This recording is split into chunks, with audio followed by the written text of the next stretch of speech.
And welcome to another edition of the DDS Squad Pod.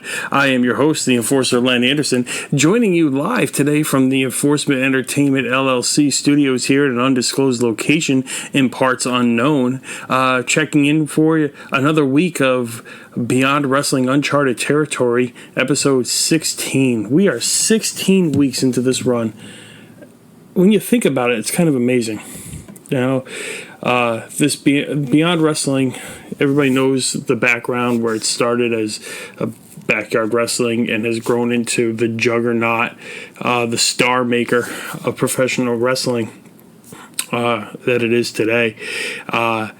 It's come a long way, and this risk that they took to produce a weekly live episodic program that airs from one location, pretty much one location each week, is a throwback. It really is.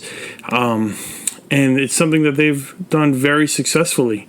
They've grown. They outgrew their first spot, 8 weeks in. They ended up having to move from Electric Haze over to the White Eagle and drawing a bigger crowd, starting at about 300 people. And, I think one week they had almost 700 people in that room, which is pretty amazing. So it's great to see what they're doing and really exciting time in professional wrestling. And the indie scene right now is it's really tremendously healthy. And Beyond has played a huge part in continuing to feed that system, feed that monster above them, that WWE monster that comes down and takes the talents away from us and makes them into the next stars of the future through NXT and then on to Monday Night Raw and SmackDown and AEW, because a lot of this roster that's on Beyond is going to be in AEW in the next few months on their next show, All Out, Chicago, August 31st. So let's talk about Uncharted Territory, episode 16, live from the White Eagle in Worcester, Massachusetts. I was going to say sunny Worcester, Massachusetts, but it wasn't a sunny day. It was a pretty nasty weather day with severe thunderstorms, and we were lucky that we didn't lose power on this one and that they were able to bring us the show. Those guys behind the scenes, hats off to them, and of course to the people at independentwrestling.tv for doing a tremendous job to continue to bring us these shows on a weekly basis, plus the extra shows on the weekends that they do. So if you're not a subscriber to Independent Wrestling TV, go ahead and log in, sign up, and use that promo code Uncharted to help us get to season 2 of Uncharted Territory, hopefully in the near future. Nothing's been announced yet. Hopefully we hear something maybe post-Rana.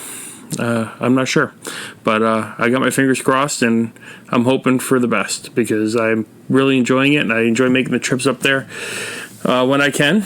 And as a matter of fact, I believe this Wednesday night, Ryan and I are heading up, and we're going to check out the show, the go-home show, as I like to call it, before Americanrana. And speaking of Americanrana, the build has been tremendous. We've been getting cohesive and coherent storylines to lead us into where we're heading with Americanrana at Foxwoods Resort Casino, July 28th, which is just a little more than a week away as I record this Friday evening here, like I said, from parts unknown. So I get the card here in my notes. Let me pull it up here, and in some notes that I took from the show, let's go over some of that stuff here, and then we'll talk about Americanrana a little bit and the lead up that's getting us to there. So this week we open up the show with John Silver versus Layla Hirsch. And John Silver, he's an established guy. He's been here for years. He was another guy that was on the WWE Network this past week with Evolve Wrestling. He didn't have a match, but he was featured in the beginning of the show, looking jacked in the ring there. Meet Man U doing the thing.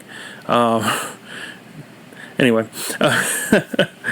so This match, John Silver and Layla Hirsch, starts things off in an exciting matchup. This one was really good, hard-hitting, fast-paced. Silver's he's gotten really good over these years, and, the first time I can remember seeing him, he was on a tear a few years back, and he beat, he was Ring of Honor champion. I can't believe I'm drawing a blank on the guy's name. I do this. I get mine farts and I forget guys' names. I'm really bad with names. Conrad's bad with dates. I'm bad with names. So anyway, he was on a tear a while back, and then he ended up with the tag team, him and Alex Reynolds, and now he's kind of back on his own after those two split up, and a few months ago after Lethal Lottery. So this match with Layla Hirsch, I can't say enough great things about her. She's coming into her own. She's only been in this business, I believe, for a few years. She's one of those young up-and-coming talents that Beyond likes to bring in and likes to move right up the ladder. And last week we saw her do that. She's got a really good moonsault. I'm a sucker for a moonsault, and she's got a really pretty moonsault. And she hit it off of Chris Statlander's shoulders. And it was really cool to see. Very athletic. So this week was, I was looking forward to this match. This one has Silver picking up the win, but there was a little iffy second in the match where you thought that Layla might have gotten hurt, maybe got a bell rung or hurt her back on a spot onto the middle turnbuckle. So it was a little bit of a gasp in the air for that one, but it turns out she's okay, and she continued the match, and it was a good match. She throws some hard shots at Silver, but just couldn't come up. She came up just a little short here as John Silver picks up the win. Her progression and Beyond it's been really good so far. They've been really she's been picking up the pace, each match has been better than the last. So really waiting to see what comes next for her, and future's really bright there. Alex Reynolds comes out, and he's putting the boots to John Silver, and Hirsch makes a save for him, hits him with a German suplex, but Ryan pops up and just hits her with a super kick that just looked like it took her head clean off. Just like, bam! I'm like, man, that had to hurt. So we're still, looks like, I don't think it's been announced, but it looks like we're still setting up for Alex Reynolds and John Silver at Americanrana. We've been building that way. It just hasn't been announced yet. But this card is stacked. Unless it has. I don't have the card in front of me. This card's stacked. That's it's one of those things where maybe it was announced and I don't remember because there's just so many matches. This card. I mean, if you don't have your tickets, you're going to miss out. You got to get there. You got to go to Americanrana because this show, I might sound like a broken record at this point, but this show, it's going to fuck. It's what it's going to do. It's just what it is. Beyond puts out killer shows, and when it comes to Americanrana, they deliver. So. But we'll talk about that a little bit later on. We got Butcher and the Blade in action against American Strong. But here's a question: American Strong, Jay Freddy, and Rory Gulak. Excuse me, a couple of guys I've been a fan of for a while. They came out in Catchpoint shirts, and they're selling Catchpoint merch now. I'm wondering if these guys are bringing back Catchpoint, and if they're bringing back Catchpoint, I'm all in, man. I'm here for that. I'm a huge fan of the Catchpoint style. I'm a huge fan of Catchpoint. They're about two things: competition. That's what we're about. Competition. Okay, got that? Catchpoint. Two things: competition. Let's bring it back. So Butcher and the Blade here pick up a win after a really good match, but this one should be the lead up here being Butcher and the Blade. Now they're heading to Americanrana to face the Rock and Roll Express, and this is maybe a warm up match for them. But Gulak and Freddie look really good, and like I said, I'm really hoping we see more Catchpoint here in the future. So Butcher and Blade, they get Rock and Roll Express and Americanrana. To me, that's a coveted match.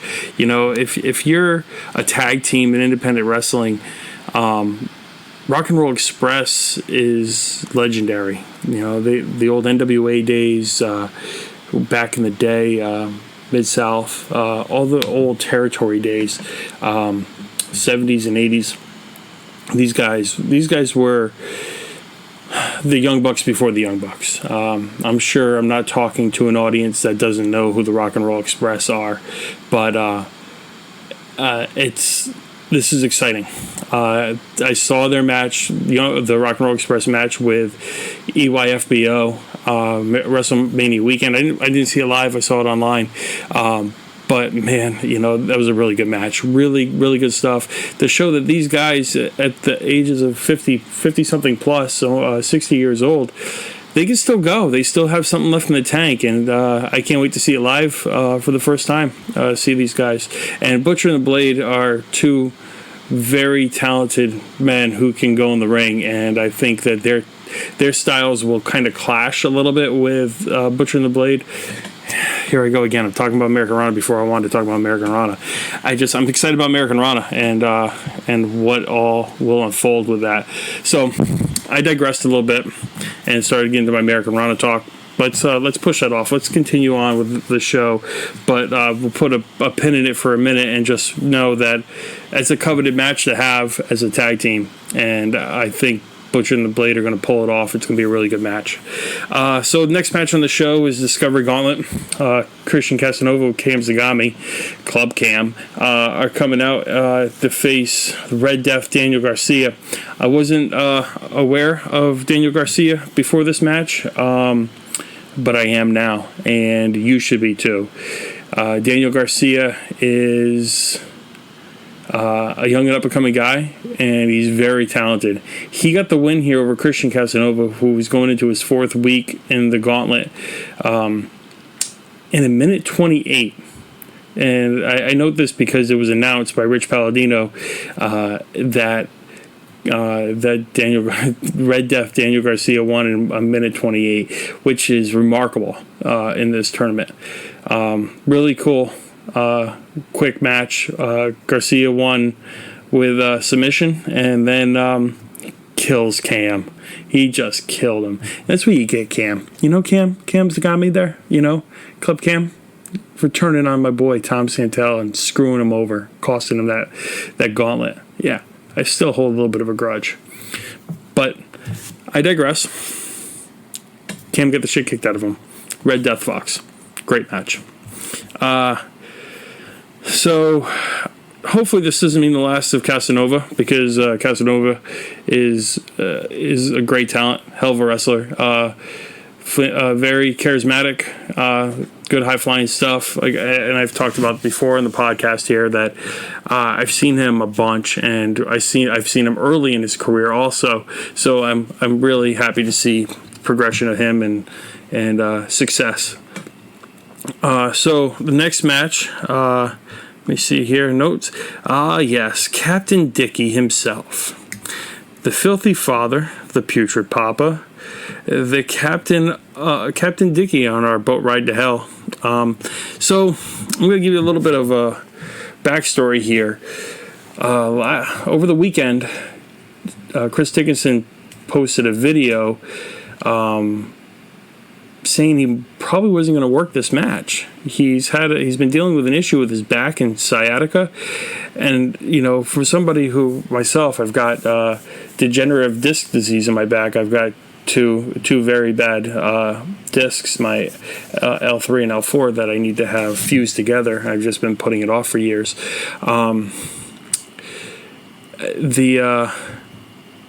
The back pain isn't something that's fun, and nothing you want to deal with. And Dickinson's not a guy who's going to pop some pills and go out there and have a half-ass match. He wants to perform, and he's been on this tear, this hell of a run. That he's leading up to Daisuke Sekimoto at Americanrana, and it's just he's been on this tear. And we've talked about it week in and week out. How much is Dickinson, is he overdoing it a little bit here? Is he putting himself out there a little bit too much? Is he putting too much on the line in preparation for this match? Because is he out to prove something? And if he's trying too hard to make that point, and he's putting his back, his health at risk here, maybe he should think twice. Maybe he should dial it back. But that's not the Captain Dickie we know. That's not Dick Strings Dickinson. That's not what he does. He brings it, and he did it tonight. He showed up for this match against Fred Yehi, his former back to the Catch Point, his former teammate in Catch Point just a few years ago. So he brought it. He showed up, and him and Yehi, they didn't leave anything out there. They beat the hell out of each other. They went blow for blow, kick for kick, shot for shot, and it was a really good match. And my hat's off to Dickinson for even competing in this match. Go check this one out if you haven't seen it yet. And just like so. Beyond tweeted earlier in the week, and they asked if they were put together like a greatest matches from Uncharted Territory, which matches would you want? And I'm like, just give me everything Dickinson did. Just like every match Dickinson has been in Uncharted Territory has been a Sully. It's been a fucking banger. So just give me every Dickinson match you got, and let me watch that over and over. And if you're a young professional wrestler coming up in the ranks and you're learning the ropes, watch these matches, because you're going to learn. You're going to learn a lot from Dickinson here, and especially Yehi. Yehi is a hell of a talent, and the guy can go. He's that catch point style, that grapple fuck style, but he's also got that technical. He's got that technical style, but he's also got that mean streak where he'll punch you right in the mouth and kick you right in the nuts. And speaking of kicking in the nuts, that's what he did to Dickinson. After Dickinson got the win, Fred Yehi gave him a shot to the nuts when Dickinson tried to give him the catch point handshake. So, and then he walked off. So, yeah, that was it. Dickinson, we do know. Okay, I was going to say we're not sure who his opponent is, but I personally was kind of hoping that we would see Dickinson and Jaka. That was kind of where I was hoping we were going. And just because I miss Jaka. I loved Doom Patrol back in the day. It was like not even a year ago, 6 months, 8 months ago. But we haven't had Jaka and Beyond in a while. And I know he's moved to Florida and he's not really wrestling as much as he was before. But I was really hoping that we would get that as the closing match going into Americanrana. But I'm not that disappointed in what we got. Dickinson, in his quest to prove that he's the toughest son of a bitch since Stone Cold Steve Austin, my words, not his. Dickinson's next opponent, 5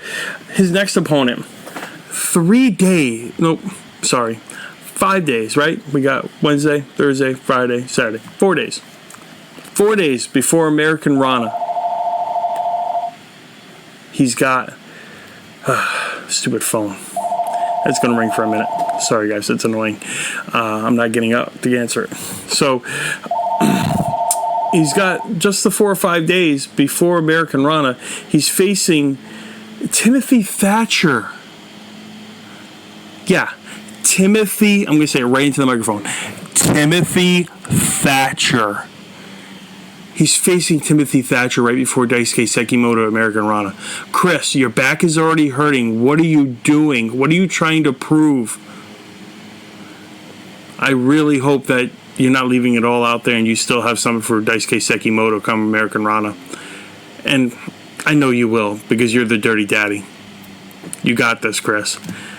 I can't wait for that one. Timothy Thatcher. Fuck yes. All right, so on to the next match.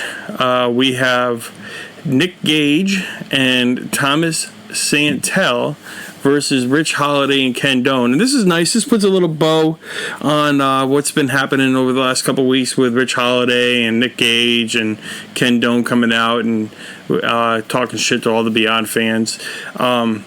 So I'm going to say that Holiday and Ken Doane are probably one. Nah, you know what? I won't say Holiday's just tie. You know, they're two of the three most hated wrestlers in Beyond right now. The third being Chuck O'Neil, of course. But this is a good quick match.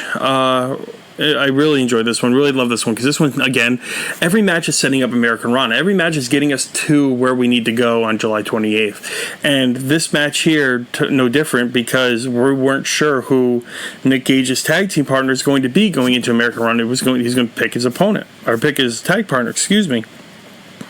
And this match, this was a good, quick match. Really good, really fun. And Thomas Santel and Nick Gage got the win. So they put a nice little bow on this little story and in this little part of going into the next part and getting them to Americanrana as a tag team who've never really tagged before together, and this was their first time. Crowd calling Nerder Death Kill, or Nerd Death Kill, I think is what they're going as now. So check out my timeline on Twitter at DDS Squad Pod, or at Real Len Anderson, or you could check out at Sports Entertainment Experience on Twitter.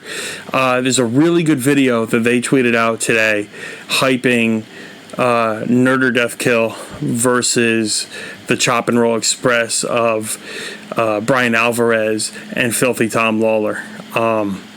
Really cool, really good video, and it hypes the hell out of that match. But before we get to Americanrana, again, we have one big show Wednesday night. Wednesday's going to be a hell of a show. If you can be there, be in Worcester Wednesday night, because this show is going to be such a great lead into Americanrana. I just feel it.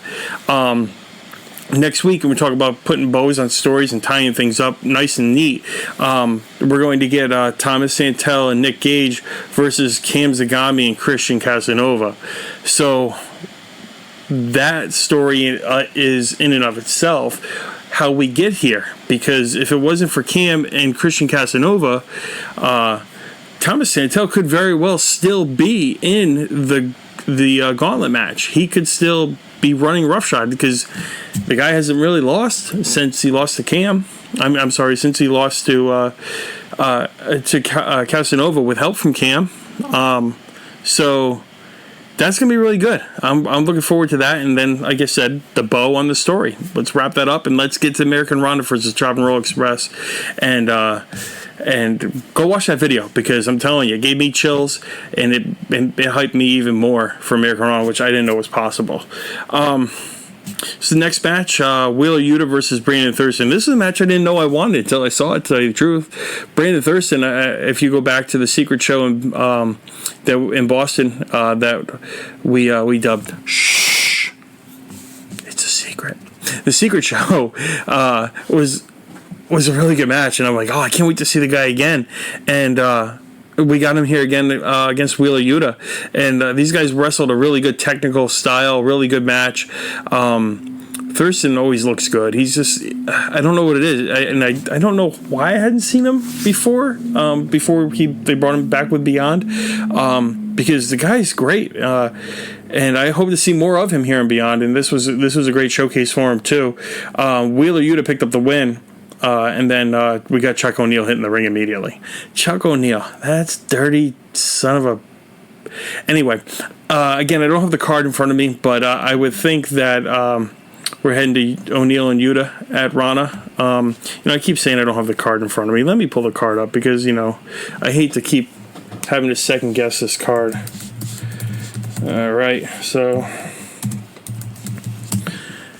what do we got here? We got... Americanrana 2019. Let's check it out on Look Ma No Fans. Let's see, lookmanofans.com or beyondwrestlingonline.com. Let's see if we got the card up here. Yep, there we go. We got some matches here. And I'm looking through here, and I do not see Yuta versus... Nope. Yuta and Chuck O'Neal are not listed on this card yet. So that's not to say it's not going to be, but I think we're building up to that. And if we're not, then maybe soon, because this has been really good. I'm sure Yuta's going to want his payback for the butt whooping he got from him this week. So it's been a good story. And like I say, and this is what we talked about at the beginning of the podcast, where we're telling cohesive stories. We're getting continuous stories, continuity that's there each week, where you don't get that anywhere else. You get a story that's dropped after 3 weeks, after 2 weeks, or after 1 week, even because they can't get a guy to come into the territory, or they're not using homegrown talent. But this is a great continuous story. This is like the big thing, as I talk about, we're building up to Americanrana. Everything's been like a continuous story that's cohesive and easy to follow and easy to understand. And just the people at Beyond, and we talked about this in our interview with John Sebastian of Feast Championship Wrestling and Beyond Wrestling. We talked about Drew Cordero, Denver, Colorado, just not getting the props sometimes that he deserves. I think that he is a creative genius. I think that he is the mastermind behind all this. And when I say my hat's off to you, sir. Indeed, kudos and I thank you for providing us with the great content each week, and everybody else that works alongside you. This is great stuff, and I got a passion for it, and that's why we're here. Next match, Chris Statlander versus Solo Darling. This one, I would have thought could have been the main event, because we kind of talked about it last week, where Chris Statlander had this big announcement. What was she doing? Where is she going? Is she signing? Is she not signing? And her announcement was that it was going to be her and Kimberly at Americanrana. But then Solo interrupted and said, "Hey, I've been on this hell of a tear. There's one set of legs I haven't caught yet, and that's yours. And I'm coming for those legs." And she came for the legs this week, and this match is, up to this point, was probably match of the night, and that's saying a lot on this card. Don't underestimate anything else you've seen or I've said before this. That's saying a lot, that this could have been, and this was up to this point, match of the night. Yeah, Chris Statlander she's on another level herself, and Solo Darling caught the loss in this match, and this is the first time she's lost. Probably, I'd have to go back and look, but I don't think she's lost on Uncharted Territory. She might have been. Well, I think she lost in a 6-person tag, or in a six woman tag team match. But I don't think she took the pin. I think somebody else got the pin. But that's just off the top of my head. I could go back to my notes and look here in my book. But I don't think she's lost in Beyond Wrestling since, and Uncharted Territory, since the inception back in April. Which is saying a lot now that Chris Statlander got the win. And we're still building up to Chris Statlander, Kimberly at Americanrana, July 28th, Foxwoods Resort Casino. But this announcement after the match completely blew my mind, completely shocked the system, shocked me. After the match, Chris Statlander thanks Solo Darling for a great match, and then says, "Hey, Kimber, at Americanrana, you're not going to be able to get away from me. We're going to be locked inside a steel cage." Now, I don't know if Beyond's ever done a steel cage match before. I've gone back and I've looked, and I haven't seen it, but I might have missed it. They may have in the past, and I'm not aware of it. I don't claim to be a historian by any sense of the imagination or anything like that. But what I do know is I've kind of looked for it, and I didn't see any. So this could be the very first cage match in Beyond Wrestling history, and I can't wait to be there in person for that one. That's going to be fun. It's going to be a fun match. It's going to be great to be up there up close in person for. And this is going to be a great match to begin with, but you add in that gimmick of the cage, and it raises the bar, and I'm super excited for that. I mean, wow, just wow. So that brings us to the main event of the evening. Brings us to Josh Briggs versus the retrosexual Anthony Green with the Platinum Honeys. So a little bit of context. Last Saturday's podcast, not the one that we discussed Beyond Wrestling, but the one where we discussed the weekend of wrestling with Conrad and myself. That that we published on over the weekend. Came out Sunday for you guys. Josh Briggs and Anthony Green, retro Anthony Green, opened the Evolve 10th anniversary show on the WWE Network. They were the first match, first guys out to shoot, and they set the pace for the show, and they did a hell of a job with it. So here we are, fast forward from Saturday to Wednesday, and you get Josh Briggs and retrosexual Anthony Green with the Honeys. There's a difference here. And beyond, you're getting that different version of AG. You're getting them with the Honeys. And Evolve, you're not getting the Honeys. You're not getting retrosexual. You're just getting retro AG, the leader of the fanny pack. That guy. So this one opens up. Josh Briggs just blasts the Honeys. I mean, like, where the hell did that come from? He just freaking took them out. Like, and I think he had to do something to psych himself into a position where he can have another match with his best friend, and it had to be something that there had to be a reason or something like that just kind of like, he's like, yeah, I gotta bring it. This isn't just, I gotta make sure that, I gotta turn a different switch. I gotta be a different person. And by attacking the girls, he kind of did that, and which was crazy. But it was hot. What a hot match. It was great. Josh Briggs ended up picking up the win, though. He picked up the win, but that's not from a lack of AG's expertise and attempts and hitting big moves and bringing it. It just wasn't his night. Josh Briggs got the win again. This one was a really good match, and didn't really get anything there for Americanrana besides, we know that it's Briggs versus Johnny Foxwoods, Johnny Mundo, Johnny Nitro, Johnny Hennigan, Johnny Impact, Johnny wherever he is at the time. Marketing, Johnny Foxwoods. Him and Johnny Foxwoods at Americanrana. And I don't know what we got for AG.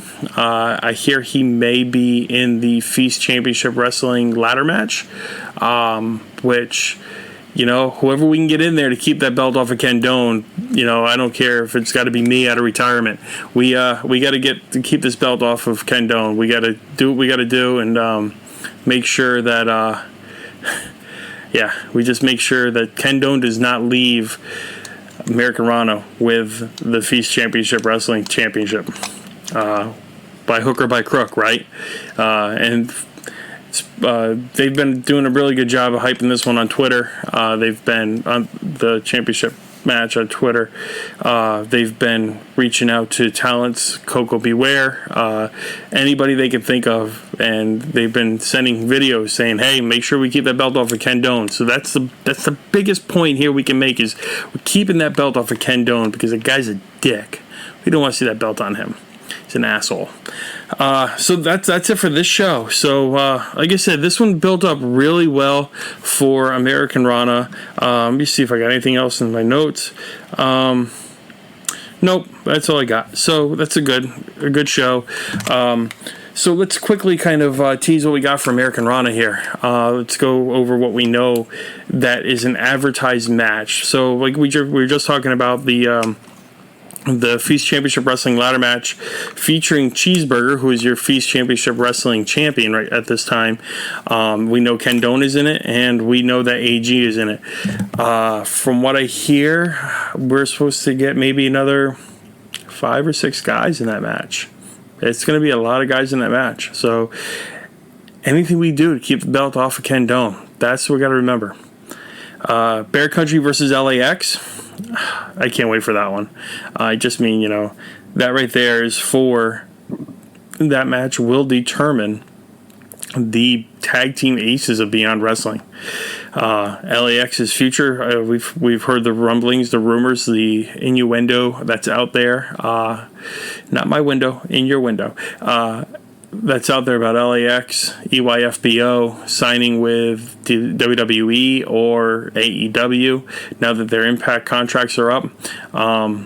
And either choice they make, Very happy for these guys.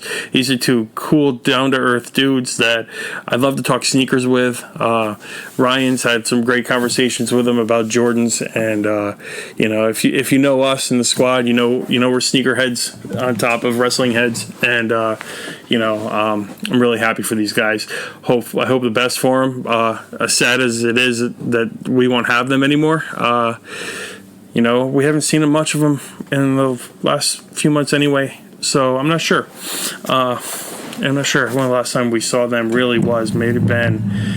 I'm not sure. But I digress again here. I'm really happy for whatever they do in the future. Hopefully, personally, I'm not sure where I want to see him go. I'm a fan of AEW, and I watch WWE. I'm a fan of WWE, not as big as I used to be, but it's what it is. But I could see, it's like I think about them going to WWE, and I'm like, ooh, they can have really good matches with the Usos or Dash and Dawson, whatever those guys are. They can have some really good matches with those guys. But then again, you got AEW, and they've got a really good tag division themselves, with SCU, with the Young Bucks, Boy and His Dinosaur.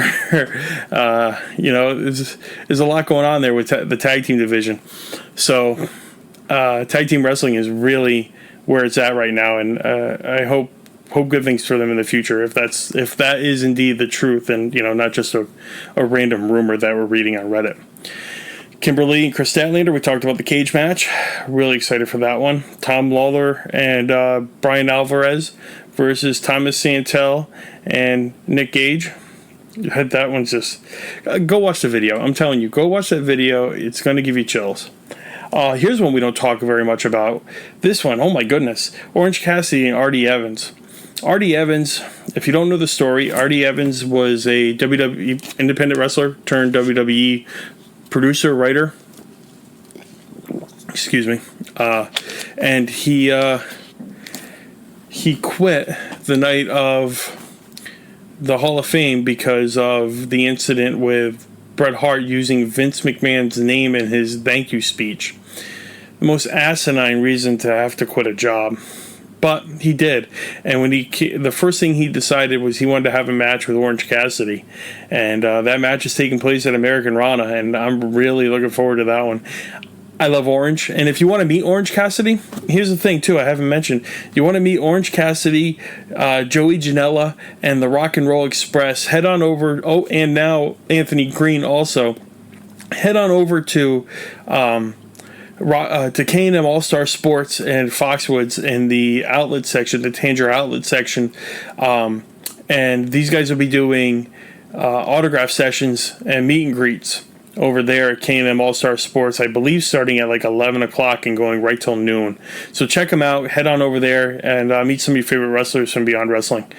We got Butcher Blade, Rock and Roll Express. We talked about that one. What a freaking honor that's going to be for them to work with the Rock and Roll Express. And Butcher and the Blade, they're not shabby. These guys can go. They're great wrestlers.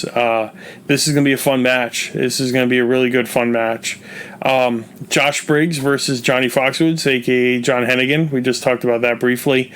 That's going to be a good match too. That's where Josh is going to he's going to be able to kind of put his name out there on another level. Right now with Evolve, he's getting out there, and I think he's the next big guy for Evolve. He might win that Evolve championship very soon.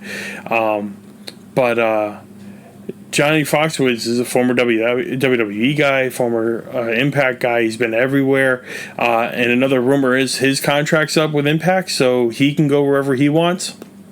I know from what I've read, he wants to parlay wrestling into acting and then kind of wrestle independently here and there, which is great for us because there's another guy who will be on the circuit. Maybe we'll see a little more often. But this match is going to be good. And this is a contrast of styles. Josh Briggs, the big, his finisher's a choke bomb, big pop-up chokeslam power bomb combo. John Hennigan, he's a guy who's a parkour style that that flips, that flippy shit, that type of stuff. But he can also technical wrestle a bit. So that one's gonna be good. I'm really looking forward to that one. Chris Dickinson and Daisuke Sekimoto. So Sekimoto is coming over to the country, and I believe he's wrestling 4 times that weekend. Maybe it's 3. I could be wrong, but so he's wrestling just those 4 times. And I'm not sure what his schedule is in Japan, if he's still a full-time guy over there. But I know Chris Dickinson is wrestling 3-4 times a week and putting on fucking clinics. Okay? Dirty Daddy's bringing it. But you also have to wonder, going back to my point I made earlier, how's the back? Is Chris overdoing it? Is he going to be 100% come Americanrana when he faces Daisuke Sekimoto? Not sure. We'll have to wait and see. And he's got Timothy Thatcher this coming Wednesday night. So that's another one where it's like, oh, Chris. God damn. I can't wait. And then the main event, Joey Janela versus Davey Wrestling, Mr. Americanrana, the cream in your coffee, blah, blah, blah, blah, blah. David Starr in a 60-minute Iron Man match. It's like, these are just 6 matches I have in front of us, right? And it's like, so David Starr and Joey Janela, that's a story that's been out there. David Starr claiming to be the ace of Beyond Wrestling after beating Donovan Dijak on his way out, and then being on a hell of a run himself. But Joey Janela is kind of on that same hell of a run, same tier. Like they're both like they're running neck and neck with each other, right? And Joey's kind of like now coming up a little bit higher because Joey's got this contract and Joey's on this national platform with AEW and like this is Joey's goodbye to the indies. These guys had last year the death match. Oh my god, the death match last year, Americanrana. Fucking loved it. And now this is like the 3rd match in the series, and they have the fans bring the weapons match, they have the death match, and now this 60-minute Iron Man match. This is going to be the end of the story for these two, and you know, it's like bittersweet, but I can't wait to see it. And hopefully, I know Joey's been tearing it up too, and David Starr, he's always wrestling a ton over in the UK and Europe, and you know, and here in the States also. But both these guys going into Americanrana, you know, I wonder. I know Joey said that he's a little banged up, a little chipped up. Hopefully, you know, he'll be good to go, and David Starr will be good to go. But 60 minutes, Iron Man, this is going to be good. This is going to be fun. I can't wait. This whole card, and these are just the 6 matches that we've talked about, and I've also said that I think nothing's been announced, but I think we're going to see, you know, just following the story, Wheeler Yuta versus Chuck O'Neal. Maybe we don't. Maybe we see it at another time. Maybe that's at the finale for season 1 of Uncharted Territory, and then Alex Reynolds and John Silver. So those are 2 more matches that easily can be added to this card. I'd also think you could see some more of the women slipped in here. I think maybe the Top Dogs might end up somewhere because they've just been producing hell of segments, hell of good segments lately. And Hot Scoop Skylar is one of my favorite heels right now in the business. I really like the edges she's gotten. So maybe we see some more matches added this Wednesday night. So watch this Wednesday night, Uncharted Territory, episode 17 from Worcester, Massachusetts. The White Eagle. Drop down, get your eagle on, girl. And this will be our last match. This is our go-home show before Americanrana. And I just went over this card with you, and man, it's a dope card. And this is going to be a really cool show. You're going to want to be there in person. So check out foxwoods.com and get your tickets.